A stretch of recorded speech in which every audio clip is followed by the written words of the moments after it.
A world powered by the blockchain is being formed right in front of our eyes.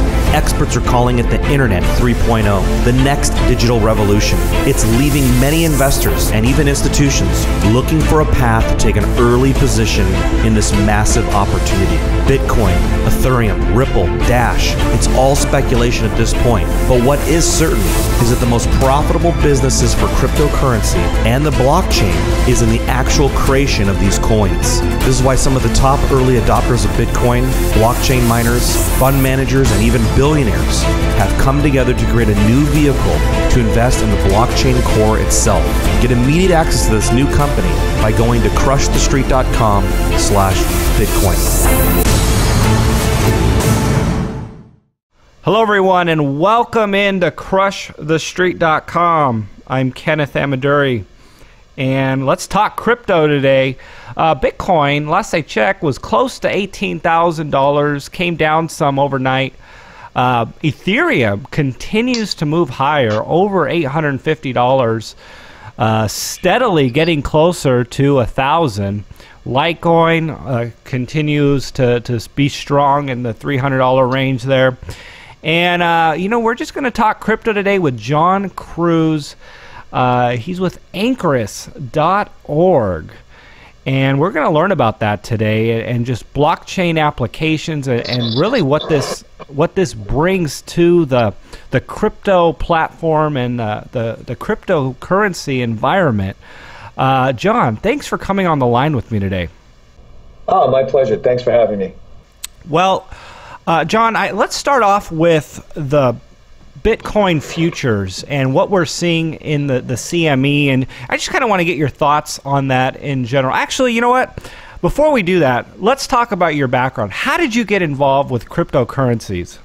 Well, I have been a trader for 25 years in Chicago. I started off as a floor trader, was one of the first electronic traders. I beta tested over 100 different trading platforms.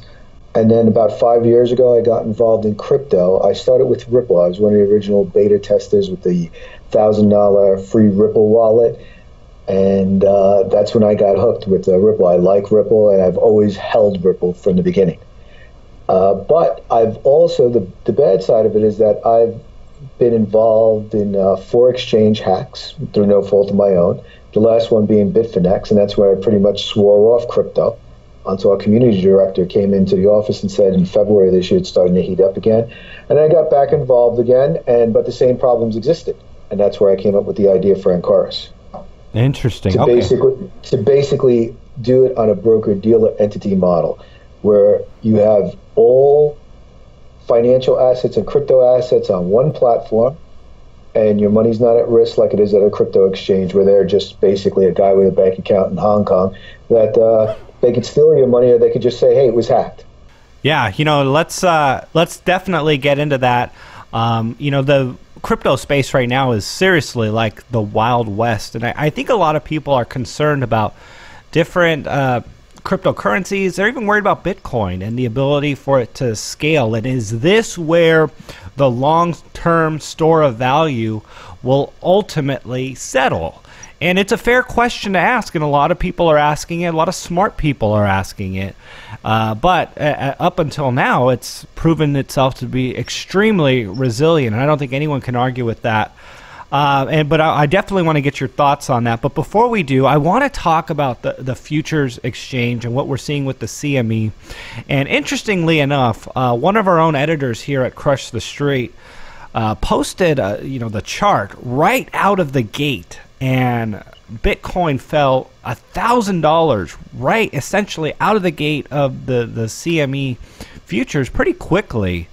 And it was just an observation, but I kind of want to get your thoughts on Bitcoin futures, good or bad thing for Bitcoin long term, especially with the manipulation of markets that we've seen in derivatives.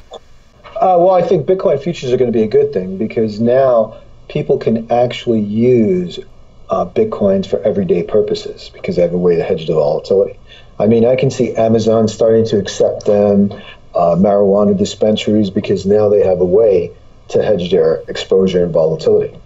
I mean, that's what the futures markets basically are. They're an insurance product against volatility. And it'll become like any other currency. They'll start hedging programs with it, and they'll be able to accept it. So once you get more adoption and a faster adoption rate with Bitcoins, then you're going to see the price really start to take off. I think this is just the beginning of a multi-year rally. That's really interesting. So the futures market is for big businesses and businesses for them to be able to hedge the volatility. Now, how does that trickle down to the average person who might want to hold Bitcoin, or maybe put a lot of money into Bitcoin, but is worried about volatility? Does the futures market help shrink that volatility and, make Bitcoin a little more stable for the average person who wants to store their value in it? Yes, it does, and it especially helps for the merchants that want to accept it now. And by them accepting it, they'll have an out, and more people. One thing about Bitcoins that people forget is that there's a finite supply of Bitcoins, and you have that really in no other market. I mean, the gold market does have a finite supply, but if the price goes too high, they'll just open up new mines. And those mines will come online anywhere to 2 to 3 years. You don't have that here with Bitcoin, where once the supply is held by people, there's nothing else coming online. So in that way, I think this is a perfect market for it to rally.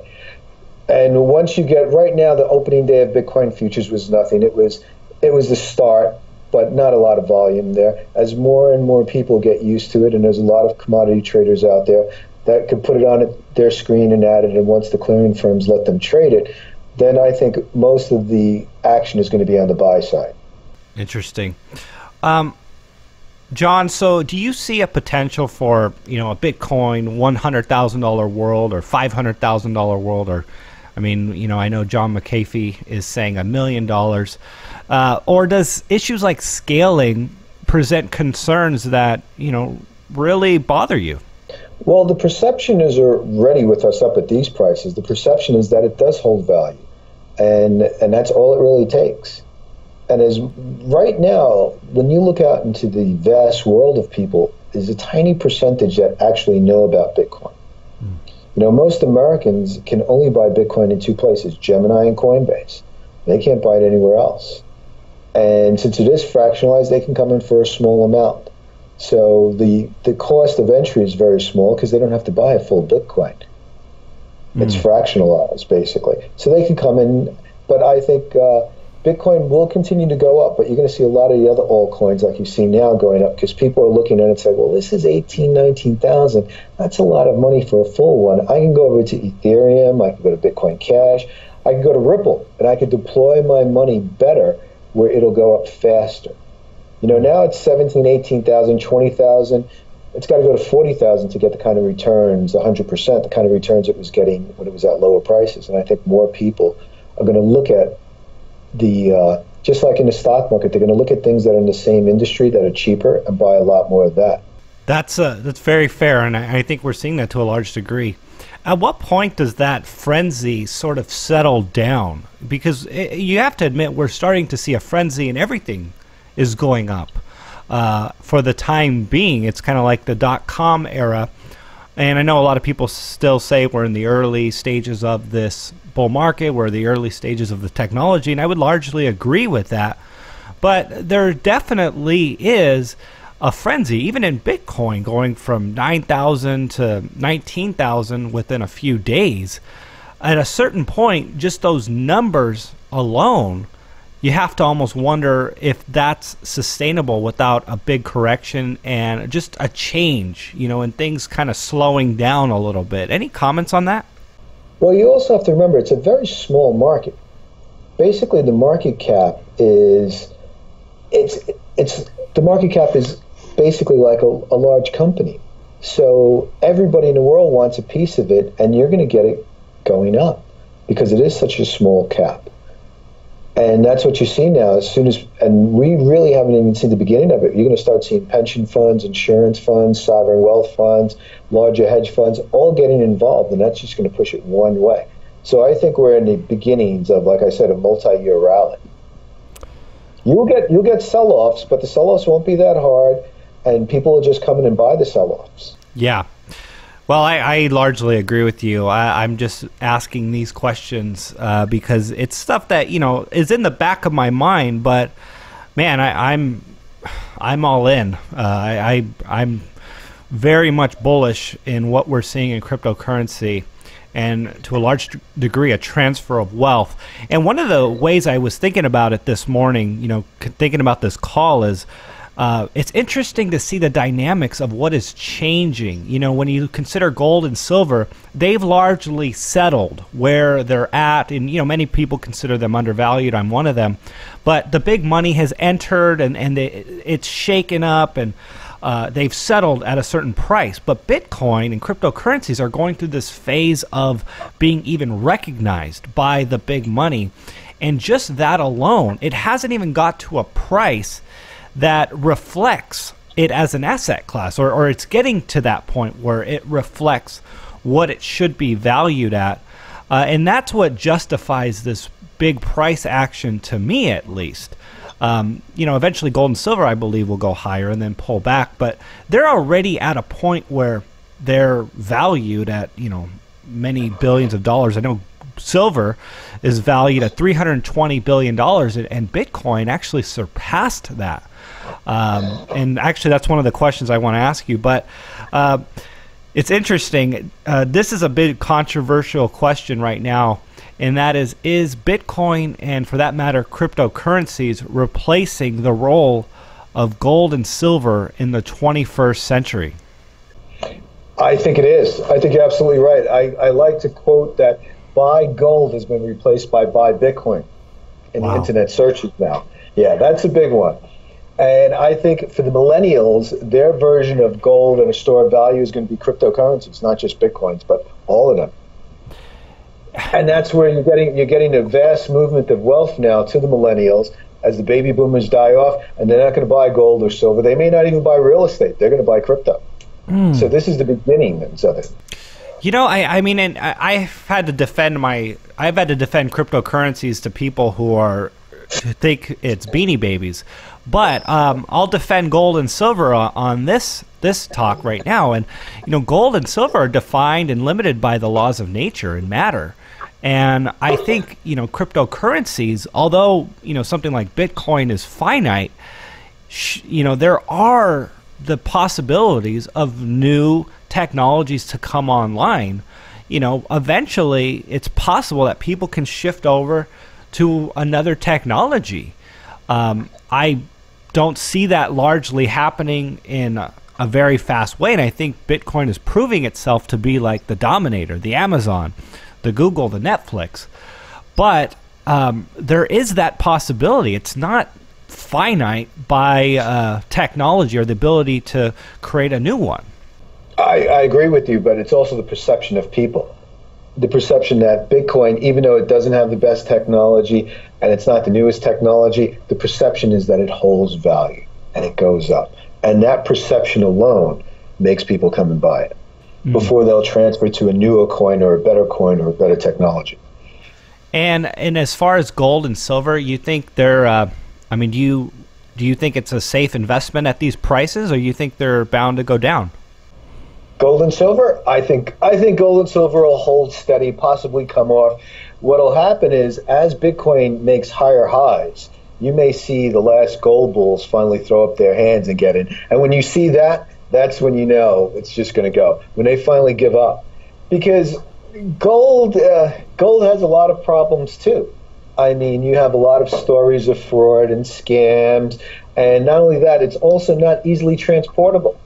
And most people that want to use it as a store of value want to transfer wealth. And you really can't do that easily with gold or silver. It's just too cumbersome. And, you know, cryptocurrencies solve that problem. You can just carry them in your smartphone.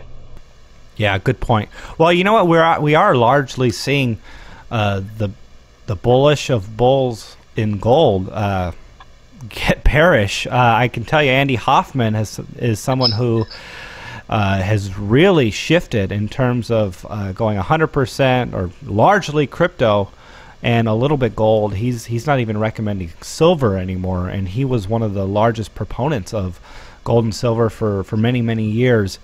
So that's why I feel like we're getting close to a point where we could see a turnaround in precious metals, but that's still yet to be seen. And with the optimism in the economy and the Trump plan and just everyone seeing the stock market go up and the numbers improve, manipulated or not, people aren't looking for a crisis hedge.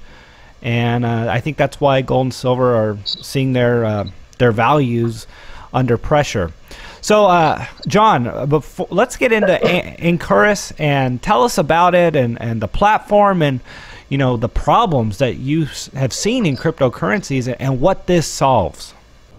Well, one of the problems I've seen in cryptocurrencies is opening accounts. Opening accounts is very difficult, very cumbersome, and on some exchanges, it can take up to months. And that's because they have to go through heavy KYC and AML.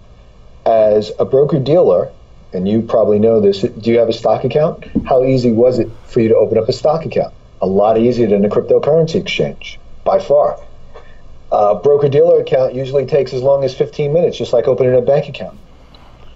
So that's wait a minute. So easier, Coinbase was pretty quick to set up a cryptocurrency account. What do you say that again? When did you open up a cryptocurrency account at Coinbase? Oh, I don't know, probably 2015 or so. My first, Bitcoin transactions were done in a Starbucks. Yeah, try to open one now. It'll take you 2 months.